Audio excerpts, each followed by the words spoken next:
meeting to order. Please show everyone is present. And if we could all stand for the pledge again. Double pledge. I pledge allegiance to the flag of the United States of America and to the republic for which it stands, one nation, under God, indivisible, with liberty and justice for all.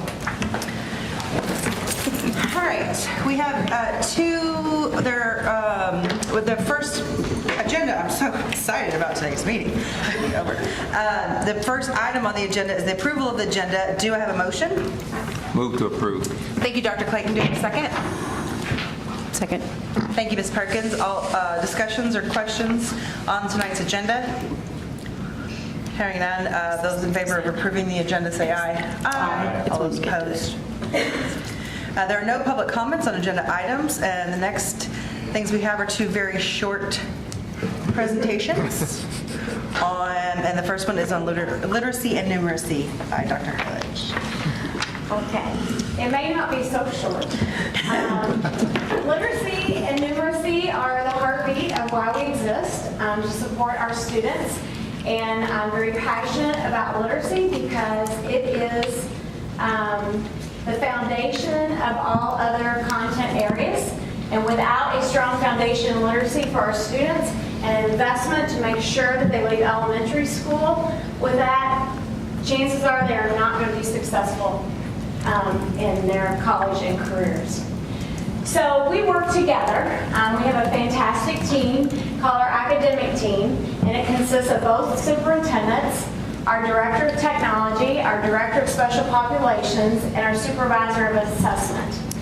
We have pledged to be a cohesive unit, to work together to optimize our funding resources, our human resources, so that everything we do supports our district initiatives as it relates to literacy, numeracy, our academies, and pride.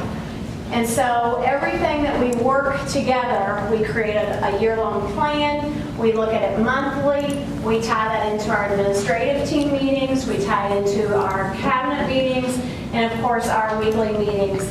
And we look at all the responsibilities each of us has, and then we look at how it impacts pre-K through 12, and we really try to work together instead of being in silos. And we've really seen a big benefit to that in our work. So literacy, again, is near and dear to my heart. It is something that our children need to have that strong focus in with the foundational pieces early on. In grade 3, they're tested. State law says if they don't pass the I-read, that they will be retained not once but twice. So there's a huge responsibility on our teachers when they enter kindergarten to make certain that they have those foundations in place.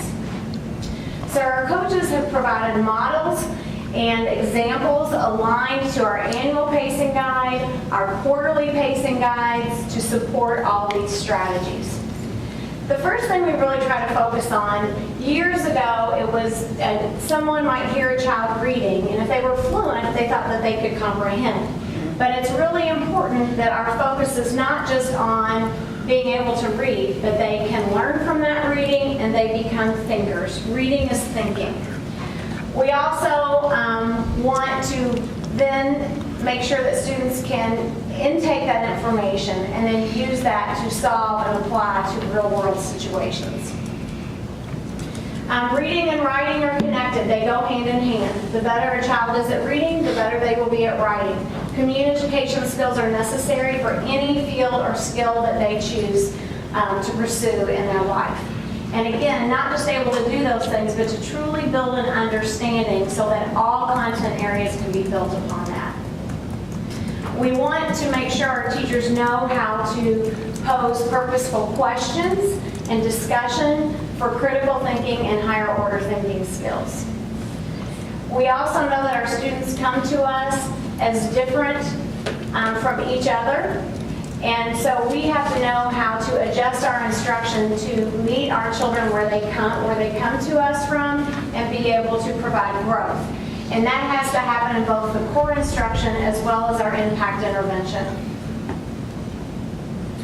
We need to make certain that When we differentiate, then they're able to transfer those skills into their independent reading, and that we are using purposeful and authentic text for them to be able to analyze that information and be better thinkers. So our goals, our first goal is that we want to see a balanced literacy framework in 100% of our classrooms. And I'll talk a little bit more about what that balance is to make sure that we're meeting every single need that a student would have to be a good communicator. We want to look at narrowing the literacy achievement gaps in all of our subgroups. Our free and reduced lunch students, our English language learners, our special education students, our Hispanic students, our African American students.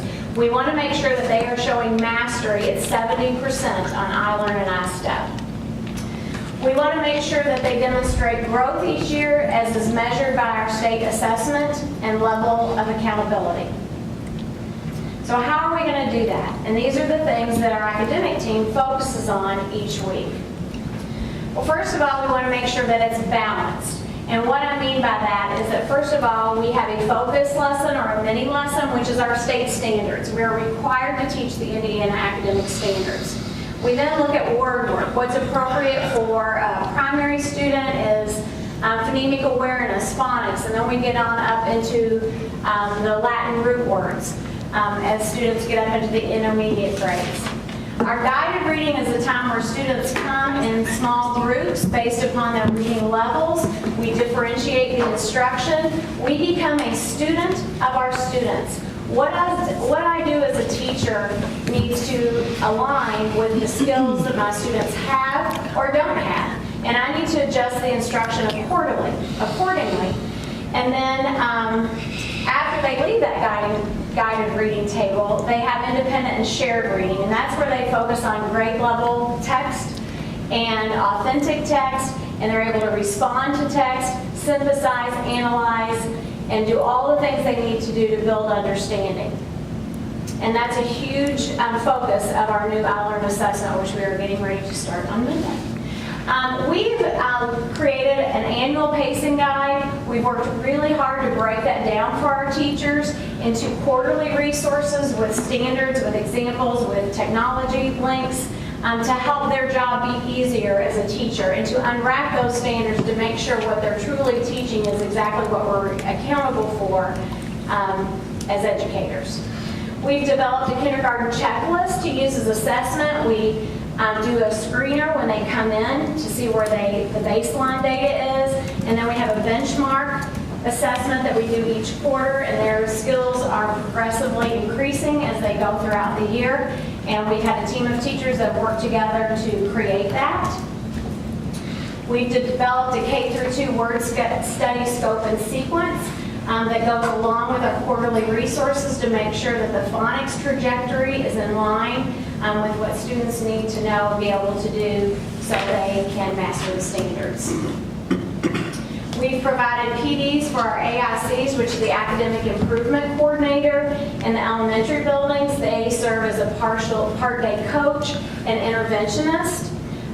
We've provided PD for our building coaches at the middle school level. They actually have building coaches. And then we have a writing leader in every single building, and we've supported them as well in the writing component. Coaches have worked hand in hand with our building leadership teams and their data assessment to analyze literacy and intervention data to determine the appropriate plans and actions that need to be in place to help those students. They have updated the yearly pacing guides. Each year the state makes some changes, and that means we have to go back. Our work is never done, and we have to make adjustments to that based upon the super standards. And then our coaches help to share that information across all of our buildings through period 0 and grade level meetings. Also, another emphasis has been on close reading strategies, both at the elementary, middle, and high school levels. Our action steps to meet goal number 2. Our coaches have been involved in our data-wise processes. When we collaborate together, we look at the data, we decide what needs are there, we create a plan. That plan then has to be monitored.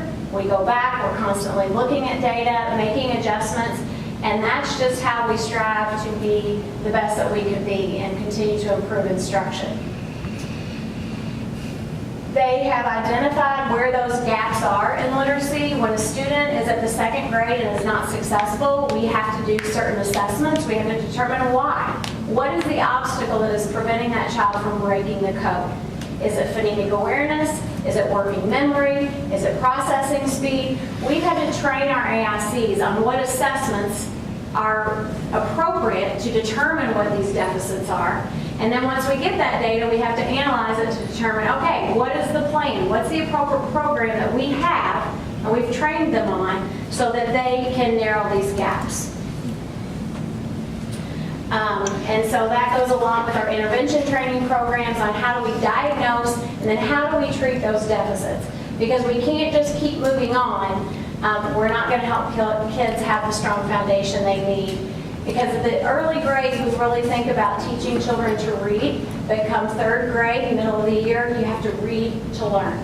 So there's a lot of pressure for that early intervention to make sure kids are where they need to be. We have created beautiful Power School Learning Management System pages for our teachers by grade level.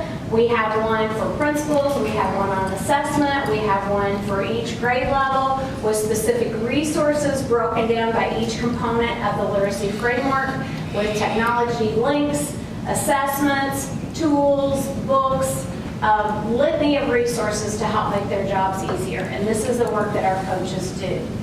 Our coaches do collaborative walkthroughs with both myself and Ms. Pfeiffer with our coaches and our teachers to help that monitoring process. We go back to our school improvement plans, which is our data-wise process. Are we doing what we said we were going to do? And is that working? And if not, then we can't continue to do the same things. So then we come back together in a collaborative setting. We might do some research, look at some articles, go visit other buildings, and determine what is the best thing to do to help support our students. And for number 3, again, data-wise is being used to look at the student growth and our performance. We look at our STAR data, which is our 3 benchmarks a year. We look at our assessment summary charts, which consist of phonemic awareness checks, sight word lists. We look at local assessments, our CQAs, our common learning checks, to monitor, make adjustments to make sure that we're using the right information for the right purpose. Because all those different assessment pieces are used to help drive what we do in different ways.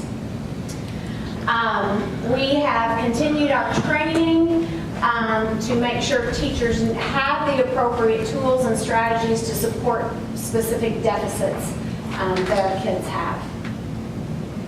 And then finally, the writing performance tasks. In the past on iLearn, we had a lot of focus on writing prompts. We give you a prompt, and now you go and you write about it. You get about 55 minutes. It was usually an informative piece, a persuasive piece, or a narrative. That has all changed. Now our students are expected to do very rigorous tasks. They might be given a nonfiction article. They might be given another poem that has the same nonfiction content in it. And then they'll say, take some notes, annotate these articles, and now we want you to write a narrative. But you have to use the information from those articles. Now, not only do they have to write it, but they have to type it. So by 3rd grade, if you think about, not only do they have to have the reading and the writing skills and the higher order thinking skills, but now they have to have the technology skills as well. So we're about to see how that's going to fare next week. But the expectations as early as 3rd grade are very high for our students. So how do we make all this happen? Because we've got brand new teachers that come in, we have veteran teachers that have been teaching a specific way for many years that they're comfortable with, but they're not necessarily getting the outcomes that they want. So we have our 2 district coaches, one for K through 5, one for 6 through 12. They work their tails off, and they're usually out in the buildings during the day. They come back in the evening to generate the work and the plans for what they're going to do the following week. They provide support directly to teachers by working and modeling in period 0. They go into the classrooms. They work in grade level meetings. They work with principals, and they work with the academic improvement coordinators. In 2018-19, a lot of our literacy PD has been supported with the Indiana Department of Education Early Literacy Intervention Grant, which you so graciously have approved for us. We got about $50,000 total. We have sought Duke Energy. They have been very giving to us, and we've provided remediation programs for our most struggling schools and students in the summer to help get them launched for a successful school year and a little jump start. And then our federal Title IV grant funds have also been supportive in allowing us to provide training and professional development to our teachers, specifically in literacy. As part of that grant money, Dr. Carolyn Gwynn, she was trained by Jan Richardson, who's a world-renowned literacy expert and author. We were able to secure Dr. Gwynn to come to our district. She was here in the summer for a week and provided some of the best PD. We did a survey with our teachers. They thought it was some of the best PD they've ever had. She returned in the fall to work with teachers, principals, and AICs. And then she also works with neighboring districts with West Clark, New Albany, and GCCS. She's been so very kind when she comes in town. She often comes at evening meetings to provide additional support to us in the things that we worked on over the summer. All of our principals in 6 schools attended the Kentucky Reading Association conference that was in Louisville this year, and Jan Richardson was there. There was a focus on guided reading and the RISE intervention program that she has developed. So every single principal and our 6 schools were able to participate in that. And we also hosted 2 writing trainings, one in November, one in February. Our focus was on the race strategy and writing across the content and the writing performance tasks that we will see on iLearn. The AICs meet regularly throughout the year. They do book studies. They talk about that diagnostic piece, what assessments are the most valuable, and intervention training and support. We have conducted grade level meetings during period 0. We brought all of our kindergartner teachers in. We've talked about our K through 2 word study scope and sequence to make sure we present it to all of them together so they have questions. And then we did that with each grade, then all the first grade and all the second grade. We did that last May to kind of get them ready and have some things to work on over the summer. In August, we had a workshop on authentic, purposeful work in grades K through 5. When I'm doing guided reading with a small group of students, what is everyone else doing, and how do we make that purposeful for our students? All of our AICs attended the National Reading Recovery Conference in February. This is a fantastic conference. We used our Title IV funds to make that available to them, where it's kind of like the Grammys for literacy. They appreciated that. They did a lot of collaboration, came back with a lot of great ideas, and that was certainly an investment well spent. And again, we've been working on close reading in all of our buildings. We also were able to purchase the Fontes and Pinnell phonics kits in grades K and 1, and we held trainings in the summer on that as well for our teachers. The secondary coaches worked with Charlestown Middle School on integrating the Lucy Calkins reading workshop and the units of study. They're small literacy groups. That was kind of a pilot approach for our middle schools. They feel very strongly that that has been effective and something that will continue to secure funds so we can obtain more of those kits for those teachers. And again, ongoing, every day we're working on our standards to make sure our students have mastered those and they'll be ready to rock out in the test next week. So for next year, we know that we need to really focus on that independent structure. Students need more opportunities to read authentic text and exhibit that transfer of skills from the support of the teacher and then being able to go go and do it on their own independently in responding to text, citing evidence, and thinking about more rigorous questions. We want to work on a reader's workshop model where they have choice in complex text and responding to text, and continuing to collaborate in small groups to promote critical thinking and having conversations with each other about the text. Also, they'll continue to support new teachers on the balanced literacy framework. We have new teachers come in. It's on top of a new position, maybe their first year teaching. There's a lot to learn about the district, and literacy in and of itself is something to focus on, so we want to provide more support for that. And then more opportunities for them to come together as grade level teams. All the first grade teachers across the district come in for articulation, to walk through their pacing guides and all the resources, and answer any questions that they may have. Also, specifically making certain that when we unwrap those standards, teachers really know and understand what they're expected to do. The state moves our target every year. After we take this test for the first time, I anticipate that they'll move some of our targets. They've identified what they call super standards, and the percentages of those, how many questions might be available. Some of them are the computer adaptive piece. And so we continue to have to train the way we test so that we make sure that our kids are ready with the knowledge they need. Also, we'll continue with the data labs process. We'll continue with our intervention work to help narrow those achievement gaps. And we have to outline the professional development. Dr. Gwynn is scheduled to be back here in November for 9 days, and so we'll have to get ready for what that's going to look like this summer.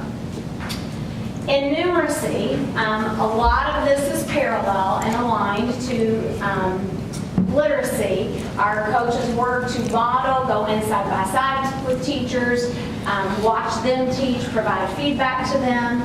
They really try to hit the mathematical goals that they've set. They promote reasoning and problem solving, more talking about math, more use of manipulatives with that conceptual piece, and also facilitating meaningful discourse. Instead of the days that we can all relate to, here's step 1, step 2, step 3, we don't do that anymore. We say, here's a problem. How might you solve it? Let's talk about how you're going to solve it. And they get into some real arguments about what's right or what's not right. And that's part of we want them to know it's not always, there's not one way to solve the problem. It's what works for you. But posing purposeful questions and building procedural fluency with conceptual understanding. Starting with those manipulatives. Understand the concept before we transfer that over into computation. And supporting productive struggle. You learn from your resilience and not to give up. And of course, higher level thinking. So in math, again, they want to put that balanced math framework in 100% of our classrooms. We want to narrow the achievement gaps with 70% mastery, and also improve our growth on the iLearn and state accountability. And the balanced math framework that consists of DMR, which is daily mental math, daily math review, the mental math, and conceptual teaching, and adjustments within that framework are made for higher level math classes. We want to focus on building those conceptual models each quarter, because a lot of our teachers were not taught conceptually. So sometimes we're teaching them side by side with our students what's the conceptual idea behind this before we can get up and teach it to our students. We have a math fact mastery framework, which is a trajectory of the skills. We have those math fact assessments in place starting as early in kindergarten with an ongoing scope and sequence to make sure it's not just that rote memorization that they forget and then they get into fractions and they can't do fractions. So we have to ensure that they have that strong foundation. Again, they provide math support, they support our BLT teams, and they update the yearly pacing guides and our quarterly resources that are provided for all of our teachers. In addition to that, they support the textbook online resources, make sure that all of our teachers are set up and established on their accounts, that they can assign those out to our students, and other technological resources that we have, and also training on our PowerSchool Unified Classroom Assessment.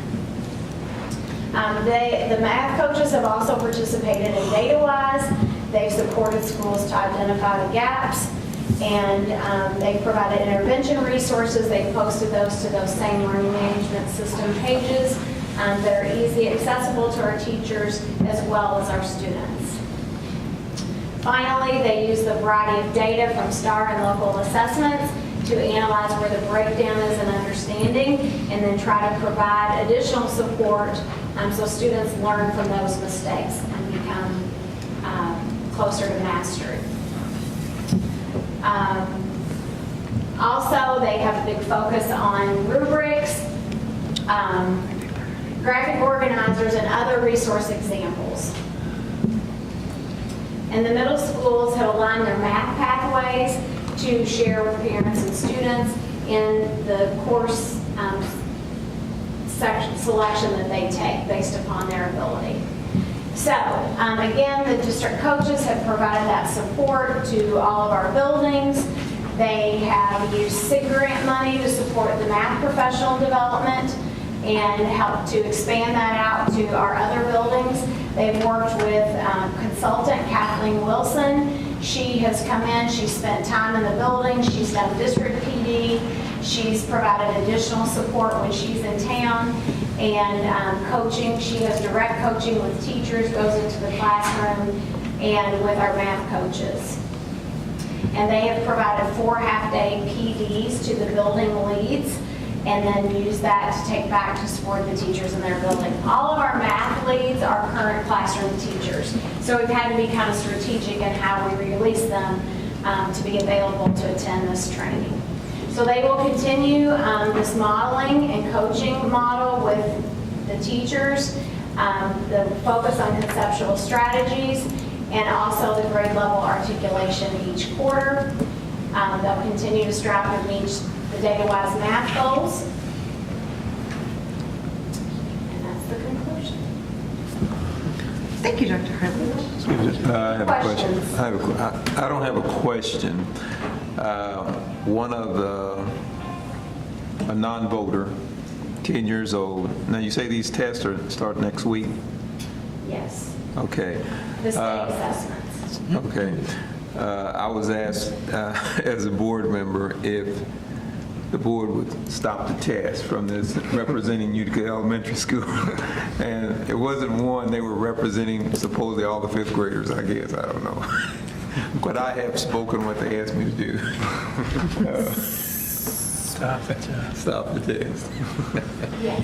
You said the tests that are coming up, if at 3rd grade level, correct? Well, that's already, and they've already taken that. All right.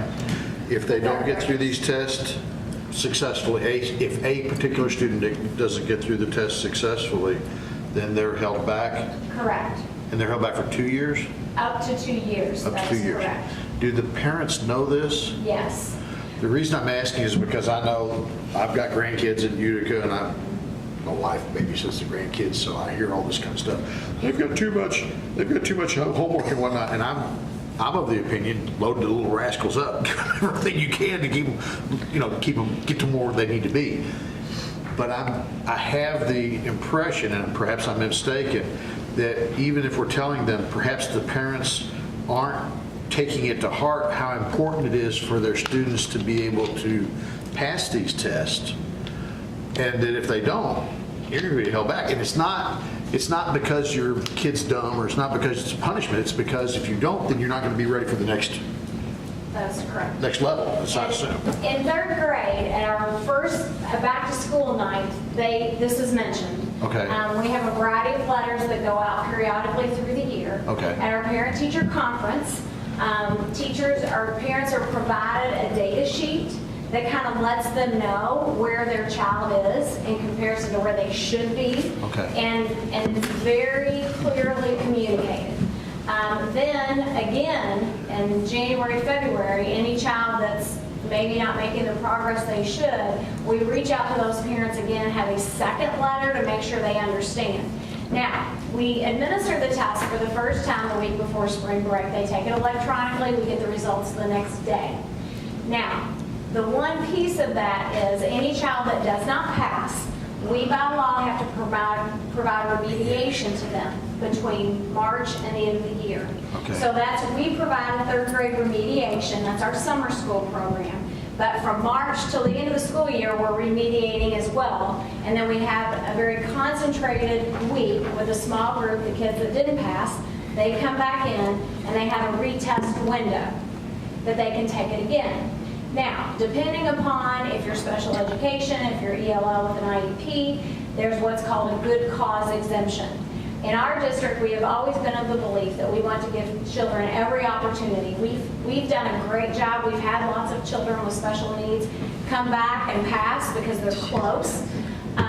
So that takes place. And if they don't pass again, and if they do have a certain special need with the right paperwork in place, we can promote them with a good cause exemption. Okay. But we are also expected to have a 90% pass rate for our district, and we've always done pretty well with that. But that happens at third grade. That's different than the iLearn. Starting in third grade, then they come back. We start Monday. This is a new test. We have a month-long window. And third through eighth grade, we'll take the iLearn. It's very rigorous. It's all online this year for the first time ever. So we'll see how that fares. That is not, you do not have that retention law for iLearn. Okay. That's a different test. I'm assuming you are, and I'm probably asking something that everybody else here knows. As they progress from kindergarten to first grade to second grade to third grade, they're being tracked. That's what you were saying that, We start with, actually, here's where you're at, here's where your kid's at. some of our schools do it at Camp Kindergarten, which was last week. They get that first baseline, where are our kids? And it's not just academic, but socially, emotionally, what are the needs that we need to focus on? And everything that happens in third grade, it used to be people didn't want to teach in third, fourth, or fifth grade because they didn't want to have to test. But I've always said, whatever happens in third, fourth, and fifth grade has everything to do with K1 and 2. Those third grade tests have a direct reflection on what happened in K1 and 2. So it's very important that we have, really tried to go out and get as much money as we can to support that early learning with foundational skills, specifically in literacy. Thank you. You're welcome. Great presentation. Sorry, I know it's long, but Well, it was it's very, important.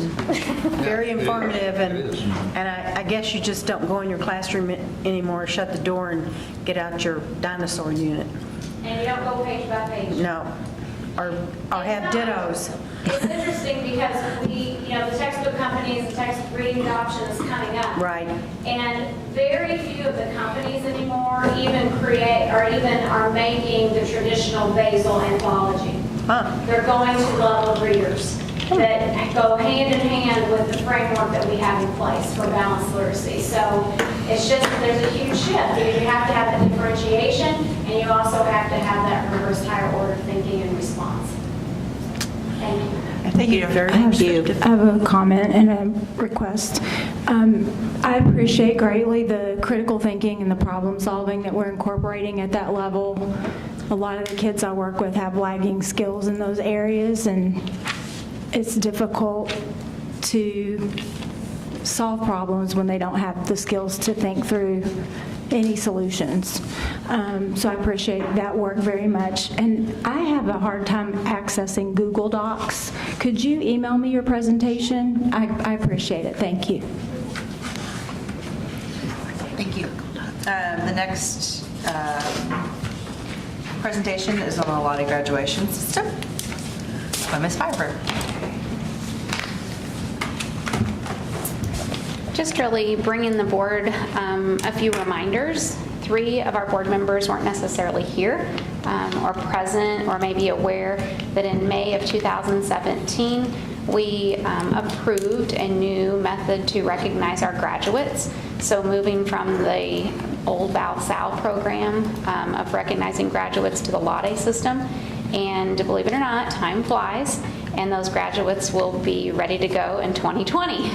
So we just wanted to make sure that you were all informed and understand the process for that. That's exactly right. Christina's like, holy cow.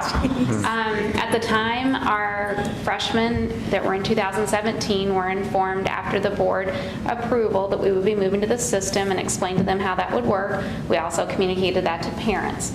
So at this time, our counselors have all been prepped with all that information again, and as they're meeting with the juniors, preparing their senior schedule, they're reminding them that they are that class that will begin this process, and then we've also communicated to parents. So just kind of refreshing you from the committee's report in 2017, the Laude system will recognize excellence in our graduates, as well as cultivate and promote teamwork and collaboration among students. As we evolve to the Ford Next Generation Learning community, and in that, we need to allow students to also pursue career aspirations, and that should be their primary goal, not necessarily attaining that grade point average with all AP, dual credits, etc., to climb that ladder. And so what we're going to do is make sure that they aspire just for academic excellence in general and cultivate those career skills needed for success beyond high school. How does that work?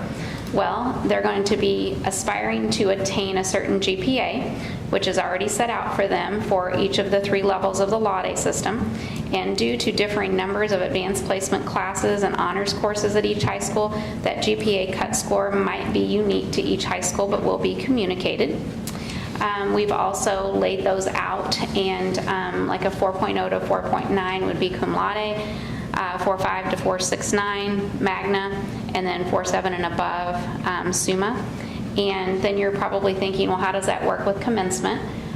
First of all, the class president will speak, and then second, anyone that's a summa cum laude would be able to earn an opportunity to apply to be a speaker for commencement. Wouldn't necessarily have to be, but would apply for that. And there's an application process that they're already sharing at each high school with all of those students so that they know, and administration will then put a committee together to choose who those speakers would be. So anyway, that's all I have for you tonight. Just wanting to make sure that you're aware in case you have constituents asking you about that. Thank you. Thank you. Thank you. Questions or comments, board? All right, thank you very much. The next item on the agenda is the fund monitoring report. And you've pretty much already used up all your time, so. The first hour and a half went by so quick. Yeah, it did. In the education fund, as you can see, our big receipt is, as always, is our state tuition support. So we received $5,593,000. We spent $8,712,000 during the month because it was a 3-pay month. So we're projecting right now an ending cash balance of about $97,554. In debt service for March, no activity. We had a small transfer, so we're looking at an ending cash balance of $5,625,000. In the pension debt, no activity at all, ending cash balance of $552,000. In the operation fund, the old CPF transportation bus replacement and part of the education fund, for March, we had our local option income tax, which we get every month, of $68,000, some minor extracurricular receipts. We had the interfund loan for $1,967,000 that came out of the education fund, went to the operation fund to cover those expenses. And we spent $2,176,000. So right now, I'm projecting a negative $140,143. And depending on where we are with the tax caps, that could grow to $1,500,000, somewhere around there. So I will try to make sure we end at zero. I will hold invoices. Hopefully I don't have to come to the board and ask and beg and borrow to take money out of the rainy day fund to cover some of these expenses. Because once I do, it's gone, and I don't want it to be gone. I want to keep it up there. Plus, don't forget, we also have that $750,000 loan to the self-insurance fund that I still need to pay back too, once we get that up to $2 million. So in the rainy day fund, we're sitting with $3,599,779, and there's been no activity. So I will be happy to entertain any questions, Questions or comments, board? as long as they're nice and easy. Thank you, Dr. Dykel. Okay, thanks. Next item on the agenda is the approval of the consent agenda. Do I have a motion? I'll move to accept the consent agenda. Thank you, Mr. Hawkins. Do I have a second? Second. Thank you, Ms. Fitzpatrick. Give her that one. Any questions or comments on any item in the consent agenda? I need to ask to vote on the personnel report separately, please. Okay. So we are going to vote on item number 5, personnel and stipend report separately. So do I need to remake a motion? April? Okay. All right. So any other questions or comments? Thank you, Ms. Kofi. All right. All those in favor of approving the consent agenda minus item number 5, say aye. Aye. All those opposed? Thank you. We will now vote separately on personnel and stipend report under the consent agenda. Do we just vote? Can I have a motion? To To what? I need a motion to approve or do something. Just a vote? Just a vote, sorry. Just kidding. I was just seeing if you guys were paying attention. You did a great job there, by the way. All of those in favor of... We have discussion. Oh, just kidding. Discussion. No, we already did that too. Okay. Discussion or questions on item number 5, personnel and stipend report? I would just like to provide an explanation for why I ask. I'm going to vote against the certified personnel report. The reason, and I emailed Mr. Loeffner about this earlier today, there's a cancellation of a contract on there. And I understand the circumstances, but cancellation of a contract, I take that very seriously. We've not had any executive session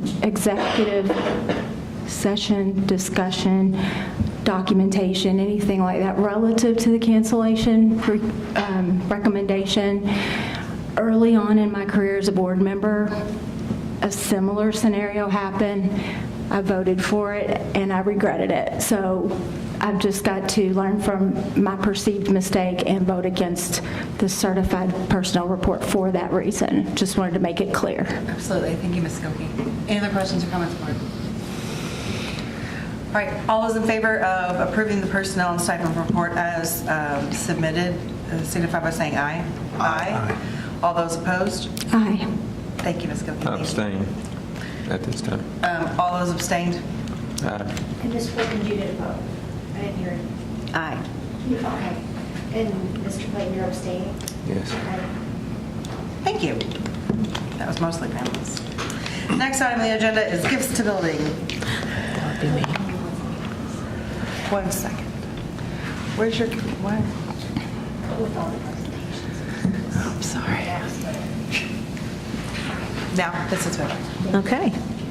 Gifts to building, we have some gifts to Charlestown Middle School for their theater, ECA and theater, for the Jeffersonville High School Junior ROTC program, again this month for New Washington Elementary's archery program. We might see them in the Olympics one day. Also for student activities, athletics, and then Parkview Middle for their general account and Riverside principal discretion. The gifts to buildings totals $1,678.51. And I would like to make a motion that we accept these gifts as presented. Thank you, Mrs. Patrick. Do I have a second? Second. Thank you, Ms. Perkins. Questions or comments on gifts to building? Thank you. All those in favor of accepting the gifts to building as presented signify by saying aye. Aye. All those opposed? Thank you. There is no action items. There are no public comments, non-agenda items, reports, requests, or board comments. Ms. Gilkey. Dr. Dykel, I apologize for missing your presentation at the work session. In order to make a 4-hour commitment tomorrow, I had to realign my work schedule, so I do apologize for missing that. If you want to send it to me, that'd be great. I can believe that. I can believe that. The link. Thank you. Thank you, Ms. Gilkey. Ms. Perkins.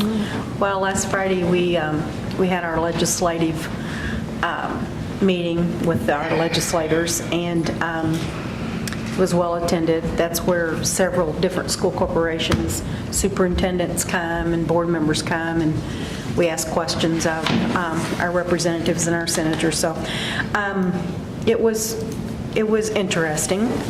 And then I saw today that the vote on the teacher's raise was out of the Senate was defeated, and two of the people that were there voted against it. So we'll be having more discussion. Thank you, Ms. Perkins. Mr. Hawkins. I have a couple of things. First of all, I want to thank Ms. Hartledge. I work in construction. I work with people that haven't been to college. Most of them haven't. They haven't gone through training for critical thinking skills. Communication skills are less than what we really need. But the importance of that is absolutely critical, especially even in day-to-day operations whenever you have two people and they can't communicate because one person's thinking in one manner, another person thinks in another manner, and they can't understand why somebody can't understand them. The work doesn't get done, things aren't get accomplished, and I certainly appreciate the effort you and all the educators are putting into it here. It's very, very important.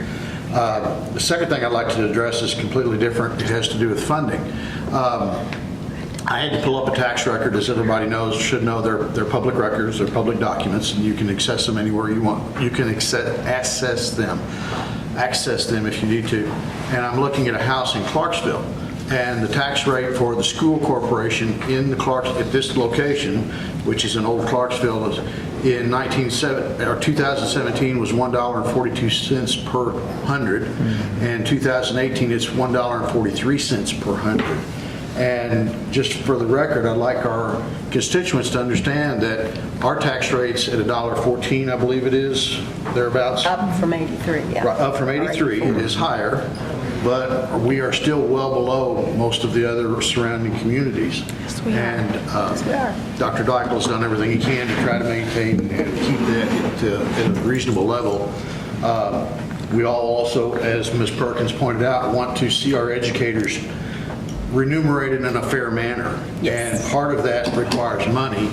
And if we're not paying the money as taxpayers, then we really can't expect to be able to demand that the legislature give them more money. So we need to be able to, as taxpayers, kick in what we need to make sure that these people are taken care of the way they need to be.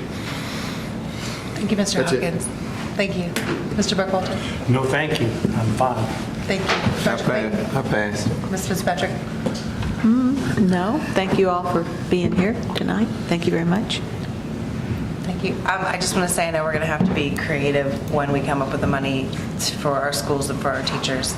We do owe it to the taxpayers to hopefully back off on some bonds for a while, so I look to be creative in working with the board and the staff at the admin building. Mr. Loeffler. Yep, I echo Ms. Perkins' sentiment on, I appreciate the fact that our local senators, state reps are willing to engage with us and come to that meeting. I mean, we don't always agree, and they didn't vote the way we wanted them to on increasing salaries for teachers, but maybe we'll continue that work and get them to see our way eventually to help out our teachers and classified staff too, so. Renee, That's all. did you have anything? Okay. Thank you. Thank you, Nick. I almost said Dr. Mark. That's wrong twice. Yeah. Thank you, Mr. Loeffler. At this time, I would like a motion for adjournment. So moved. Thank you, Ms. Perkins. Second. Second. Thank you, Dr. Clayton. All those in favor of adjourning, say aye. Aye. All those opposed,